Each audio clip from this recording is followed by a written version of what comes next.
Hello and welcome to the second lockdown episode of the Sheffield Hopcast. We are back in I'm back in my familiar setting. Everyone else seems to have moved to somewhere different, so this is exciting. So, and we have a guest as well. So let's go around, let's open our beers, and I want to know details of whereabouts in your house you are. Let's go to Sean first, who I think Sean's got a visitor of his own. He's just waving to someone. I was waving to Deborah. So I've come into our little conservatory around the back of our house. The sun is just setting, so it's not in my eyes anymore. So perfect. And I've got a beer as well. What's the beer? It looks like dandelion and burdock. Or like a malt vinegar. The bottle says M&S Indian tonic water, but I know that inside it is some homebrew from my brother-in-law, Neil, and Deborah's sister, Lindsay. They both live about a mile and a half away. And it was Neil's birthday yesterday. So we just dropped off a little bag for him in exchange.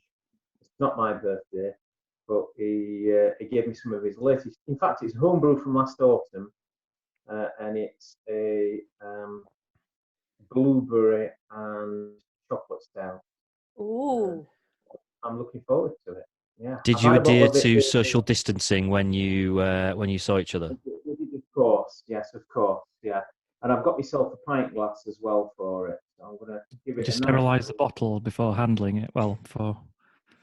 Yeah, we've done all that. He says that in a way that you know that he hasn't. No. Not a chance. Right, sounds good. Adam, what have you got? First of all, I'm in the same room. I'm just at a 90-degree different angle. I'm not sat on the bed anymore. I'm sat on a chair. Now, here's some. If you see that, there's some colours we're looking for bedroom for Penelope as well. But beer. It's another beer from down at the green shop. It's been down this afternoon on my 1 hour walk, and it's St. Mars of the Desert. They started stocking their beers, so it's a new one, Boscobel, something like that. And it's a hazy pale ale with Citra and Amarillo, 4.8%. Looks very nice. I'm looking forward to hearing your review of that because I have been eyeing that one up on the many and varied social medias. So it'd be good to see what you make of it. Laura is definitely in a different room. Yeah, the light was annoying me behind me downstairs, so I've moved into our bedroom, which I've got my favourite bedding on as well, which Jim hates, and it is cat plate bedding. So I'm sat on our bed. And I have got been raiding our cellar this week and making our way through our beer stash. A lot of it's not very cold. I'm going to use the word accessible. We've got a lot of barley wines and imperial stouts down there, which I wasn't fancying just right now. But I have found Bad Seed Juice Bar Tropical Pale, which we got just before Christmas, I think. And I've already had a can of it. It's delicious. So I thought that would hit the 6 p.m. brief quite nicely. I have many, many questions about cat plate bedding. Did you seek this out, or did it happen to fall into your lap? Yeah, no, it's only from Asda. Somebody sent me, like, Laura, you need this, because I do have an array of actual cat plates on the wall as well that aren't in this room. I'll show you them another day. So it was just one of them things that was like, I had to buy it. So I made a special trip to Asda to buy cat plate bedding. If we do this next week, you need to do it from the stairs so we can see all the cat plates. If you could do that. Okay, deal. Right, I'll do mine in a minute. If you're watching the video of this rather than listening to the podcast, you will have already spied the fact that we have a fifth person with us who actually appears to be in something that resembles an actual studio, which is quite exciting. So I'm going to read this from his Twitter. Beer snob, drummer, music lover, freak. I don't think I could do a better introduction than that. From our friends at the Beers Without Frontiers podcast, it's Simon. Hello, everybody. This was a bit of a last minute thing. Literally. So I just knocked the studio up, very quickly. No, it's actually the spare room that I call my office, which, mainly full of CDs and stuff like that. But it's where the big computer is, so that's why I'm in this room. I admire your loyalty to CDs. Yeah, you know, they're proper old school quality, you know. So How yeah, are they organised, Simon? alphabetically, of course. Oh, yes. By artist, not by. Gold star. Yeah. So that's a good thing. Yeah, and I've got a beer here that is local. Hang on.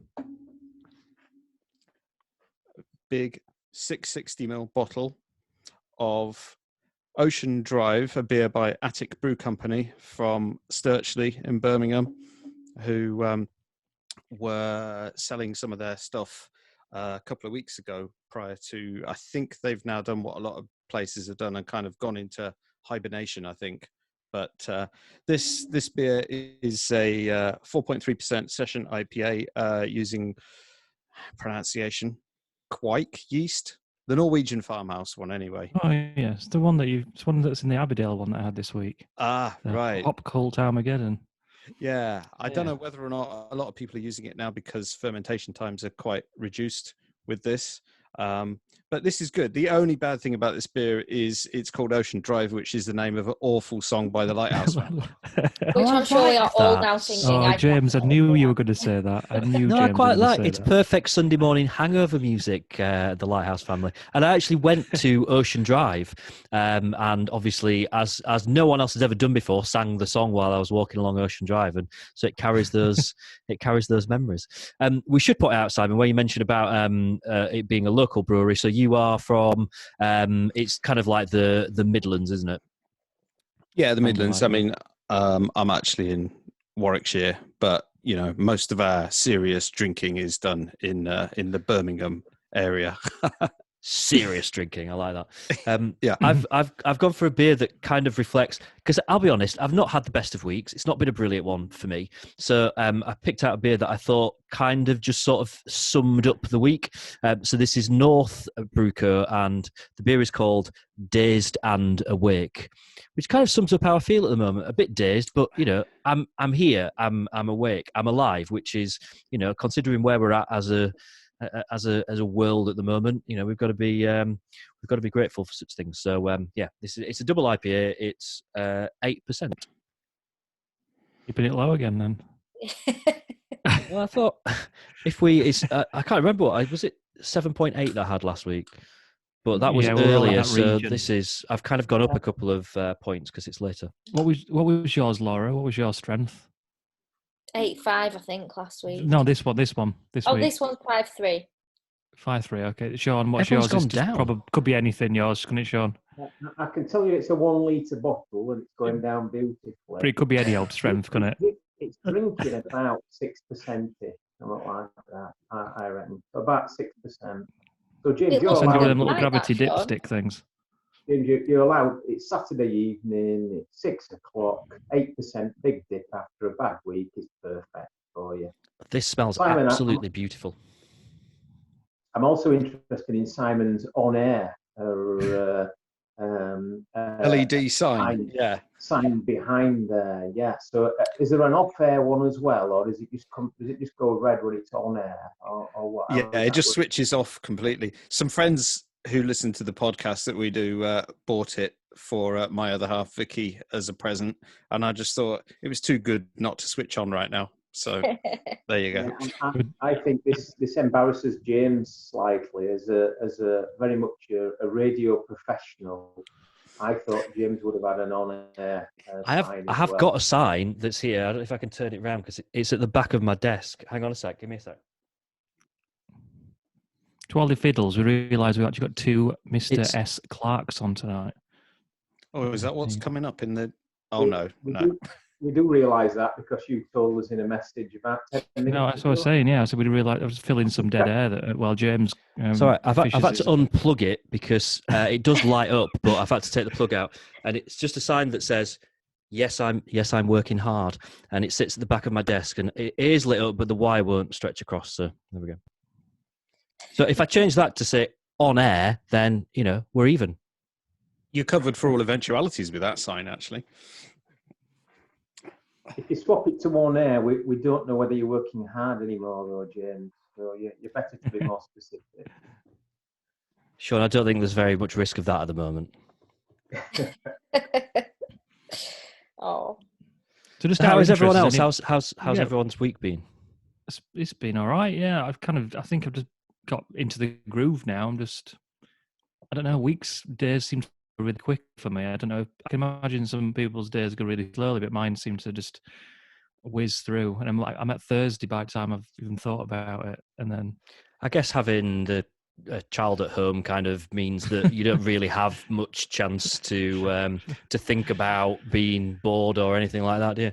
well, yeah, especially when we're both still kind of working full time. Well, me full time and my wife nearly 30 hours, and trying to school and trying to stop them asking for things every 2 minutes, and not putting them in front of a telly just 8 hours a day. It's pretty difficult, but we're working it out.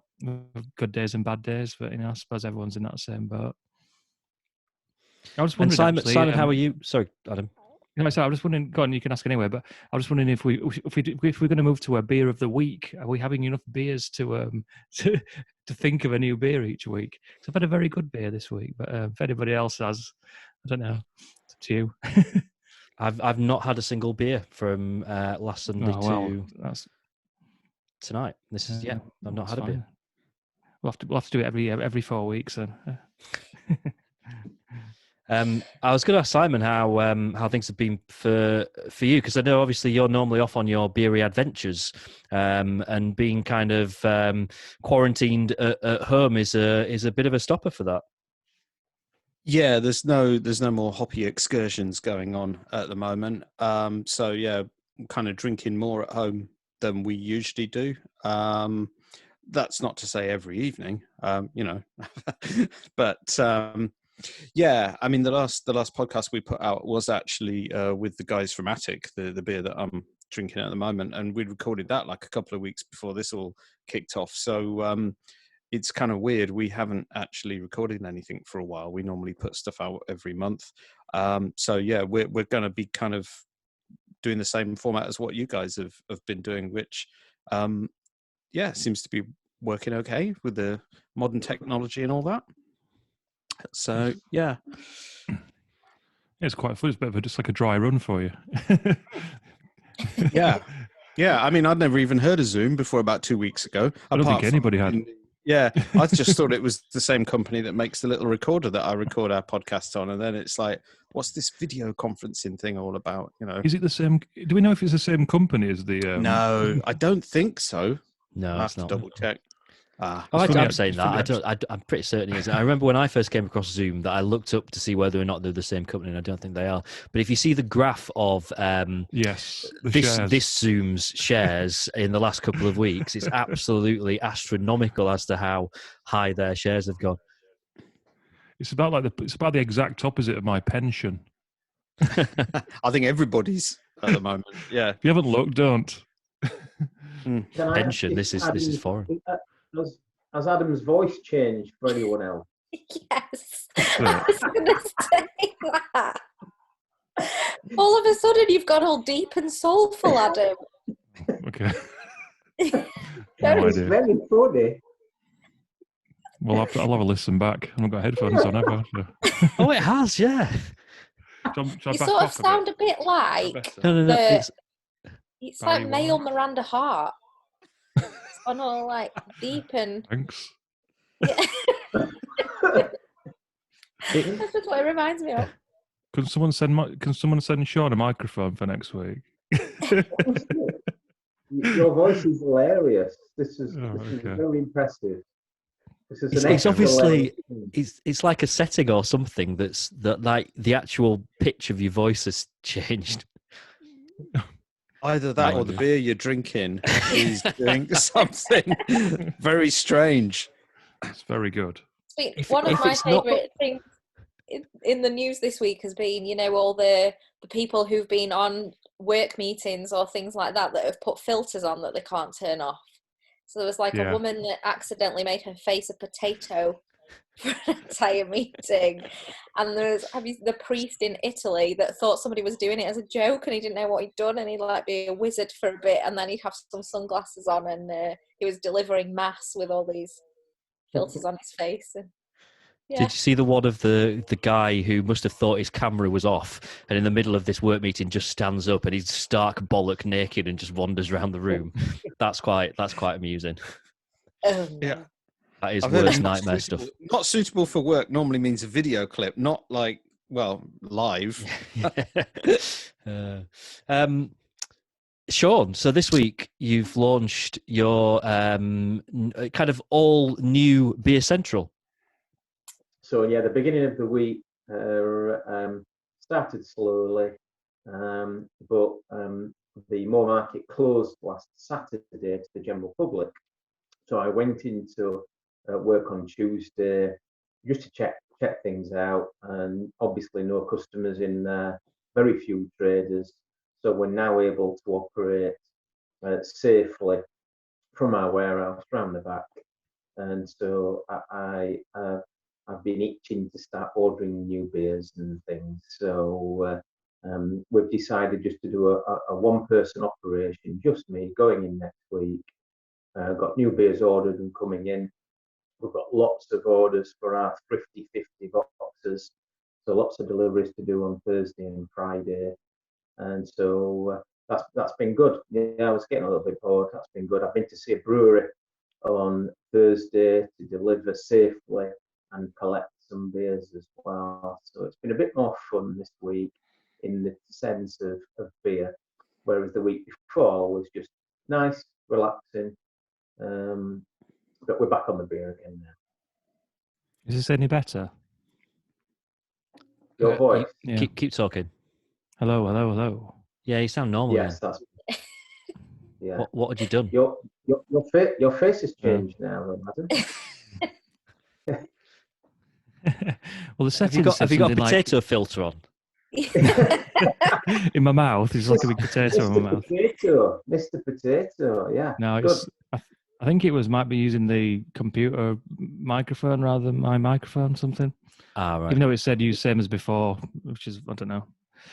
You'll enjoy watching yourself back after tonight.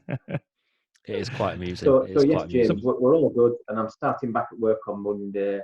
Bro. And we've got beers coming. The Boscoville is coming from St Mars of the Desert, and got orders in with Wylam, Northern Monk, Abbeydale are going to drop us some beer off as well. So all is good. Yeah.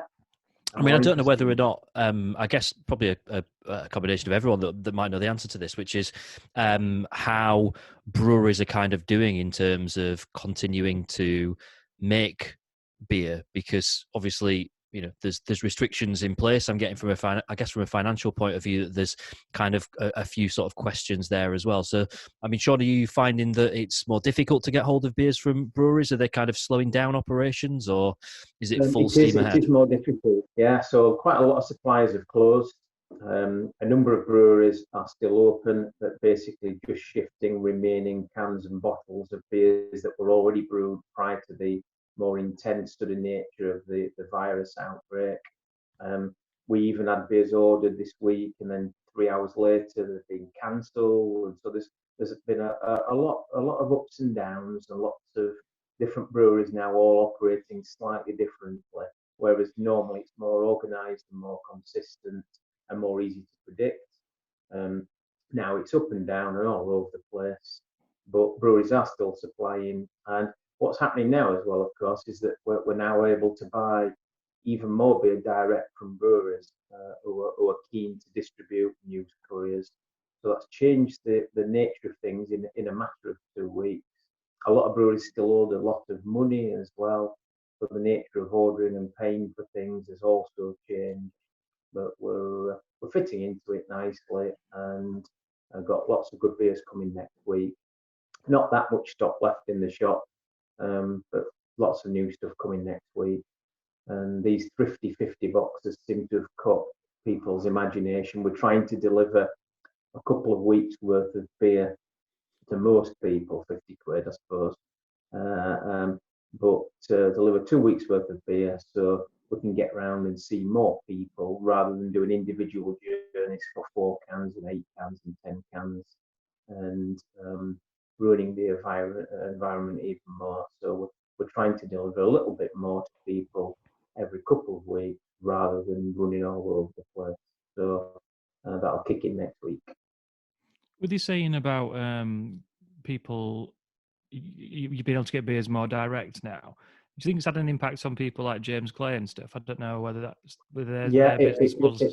In the short term, yes. And a number of suppliers, they're still operating actually, James Clay, but a number of suppliers are pretty much closed down their operations. They're not ordering new beer, they're furloughed staff. And so there has been a massive sea change in the way things have operated just in the 2 weeks that we've been closed.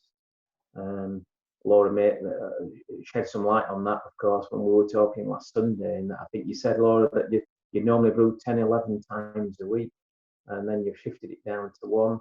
But then the 1 brew a week, I'm guessing, is moonshine, and all of a sudden... No.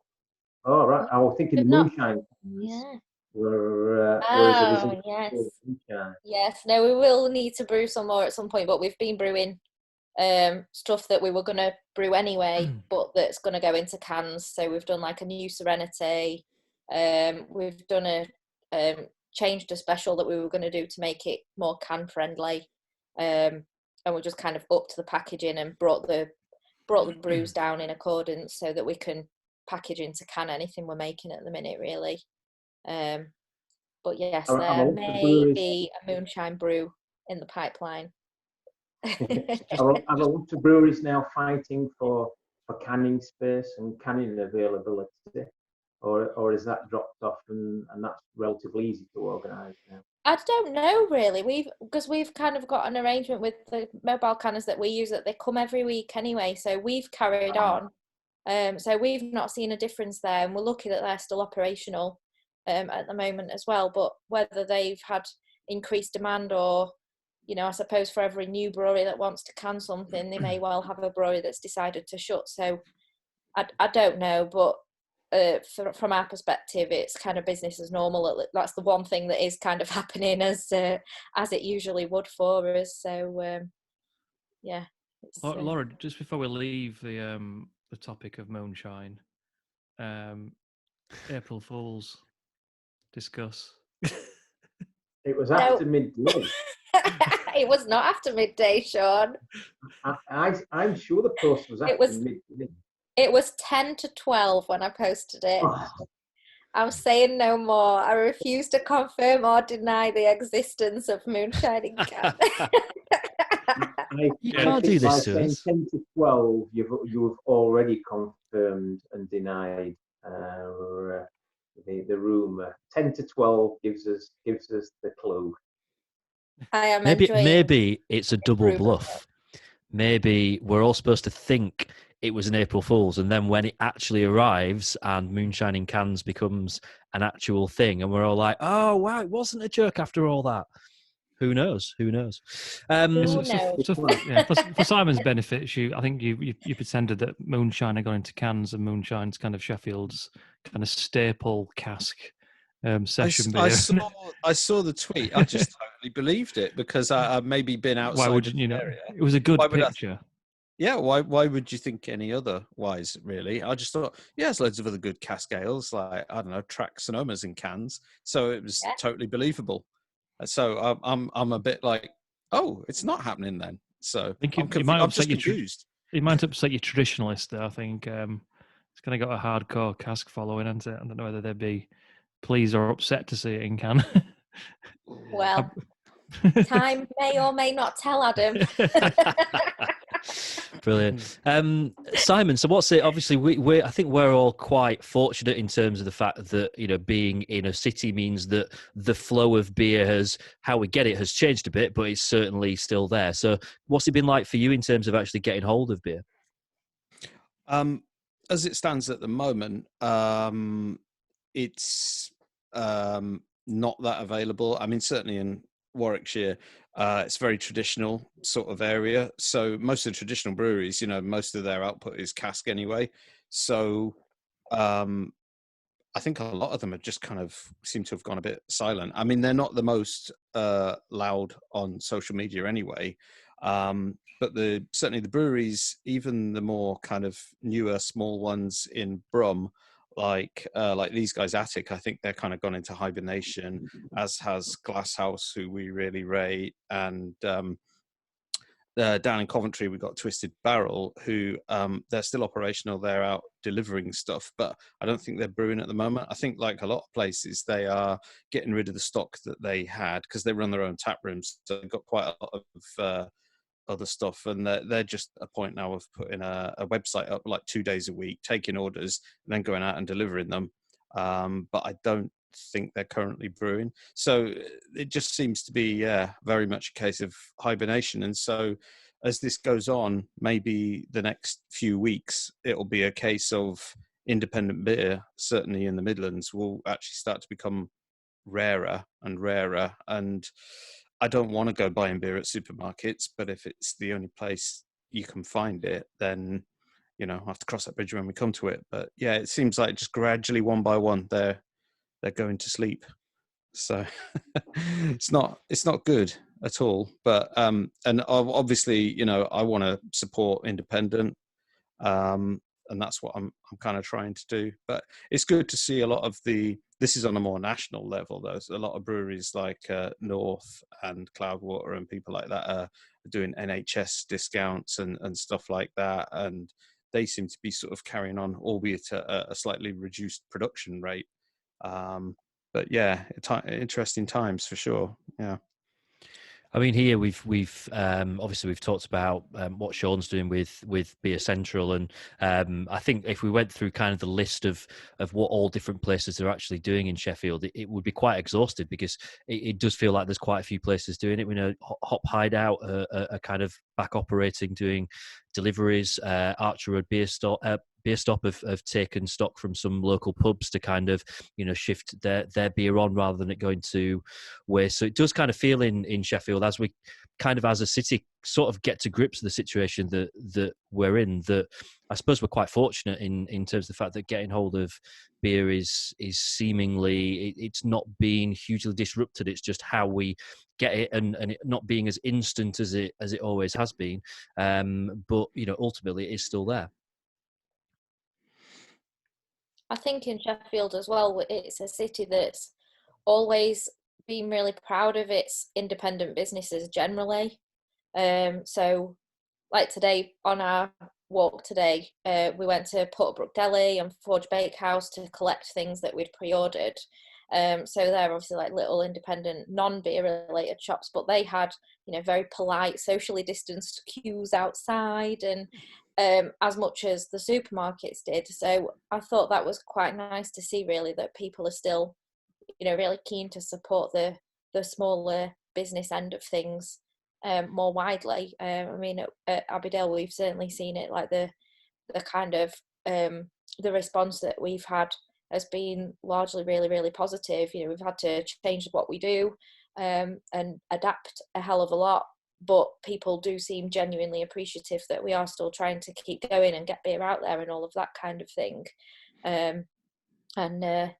Yeah, it's made me kind of realise again, as it all often does living in Sheffield, how important community is in this city. And yeah, that's been really nice to see, I think. How's everyone's beers? A bit profound, wasn't it? Mine's lovely. It tastes like fruit juice. The North is I honestly don't think I've ever had a bad beer from North Brewery, and it's excellent. It's good. It's got tons of like it's just really juicy. It's just got all the fruits coming through. Yeah, you wanted my opinion on the on this Smod beer. It's ridiculously drinkable. I mean, it's 4.8, so it's not a danger beer, but yeah, it's bang on. It's really, really good. I've got another one, so I really like the label on that one as well. It's a little house. Yeah. Did it when you bought it? Did it come with a little note that told you about that you've got to wipe the label down beforehand or something? No. Oh, okay. I've seen on maybe on Twitter maybe the shop did that. Some of them, yeah, probably so. They've started. Dan and Martha have started sending notes out with the beer that says that the beer itself is definitely safe, but you might want to. It's something like you might want to just wipe the label down or something beforehand. Yeah. Or dunk it in some washing in a bowl of washing up. I think was the actual description, which is pretty good. I have been a bit cautious of that. Like I bought a few kind of supermarket. Like I went and bought some punk IPA after the few things they've done in the last few weeks. Have been quite actually weirdly done some good press by you've all seen. But things that are already in boxes kind of make me feel like that someone's not been fumbling through them in a fridge in a supermarket or on a shelf. It's like they slightly feel a little bit more safer. I don't know why, but. Unfortunately, no dry pause in there. I have been just washing all my shopping when I get it home, which I know might seem excessive, but yeah, everything gets a good thorough disinfectant wipe down before it goes near the fridge. And I've got a friend actually who does a radio show on a station called Peak FM in Chesterfield, who actually did a link on the radio talking about this very thing about a woman who gets all her shopping out in the bath and washes it all. And the example that he chose to use when he talks about this, and he swears blind that he doesn't know that this is what it is a colloquialism for. But he says, "Can you imagine her getting her lettuce out and washing it in the bath?" is the example that he gave, and he claims that he didn't realise that it was a euphemism. A euphemism. Yeah, there you go. Adam, that punk IPA you got, it's not hand sanitizer, is it? Yeah, they haven't got the bottling line mixed up, have they? I'll say it'd be the strongest punk that you've ever had.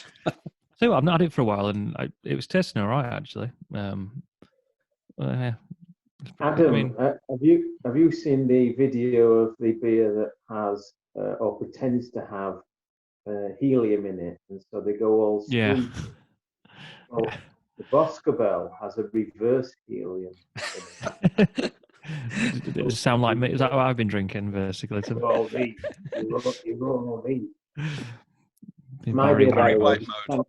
By the way, just to thank my brother-in-law Neil Hine. He's truly outstanding, brilliant condition, lovely blueberry in there.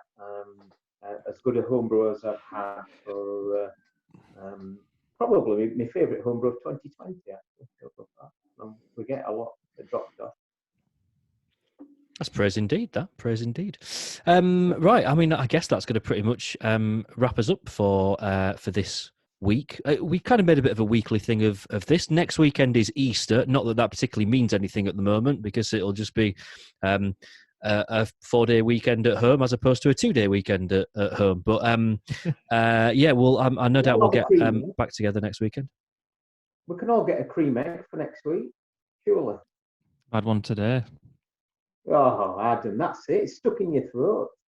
Make buying cream eggs. Shall we set a theme for next week of well, I mean, like Easter related, so something to do with chocolate. We've all got to get a beer that's got some kind of connection to chocolate. Yeah. I nearly picked one today actually, and then thought, no, I'm going to save that because it's Eastery. So it's like I read your mind. There we go. It's easy for you. Laura can just go and browse her cellar, and Sean can nip into the shop. We've got like a slightly harder task ahead of us. You've got a challenge there. Yeah. Okay. Well, that's good. It fills some time. Sorry. I've got a delivery up Loxley on. I have seen it, mate, and I might be taking you up on that, mate. So. No, I've got one already, so it would be easy to nip into yours. Actually. Oh. There we go. Cool. Thank you, Simon. Thank you for your time. Great to chat to you. Good luck getting hold of some nice beer down there. Hopefully this thing passes very quickly. And I watched the episode of The Simpsons last night. You know, where they find the ancient law of prohibition and stop all alcohol coming into Springfield. And I'm like, that it does feel a little bit like that's kind of where we're at the moment, doesn't it? You've got to like find sneaky ways of getting your beer. So hopefully the supplies of beer will be plentiful again before too much longer. Have a great week, everyone. Yep. Thanks again, Simon. Yeah. Thanks, guys. All right. See you all later. Bye bye. Cheers, guys. Thanks. Bye bye.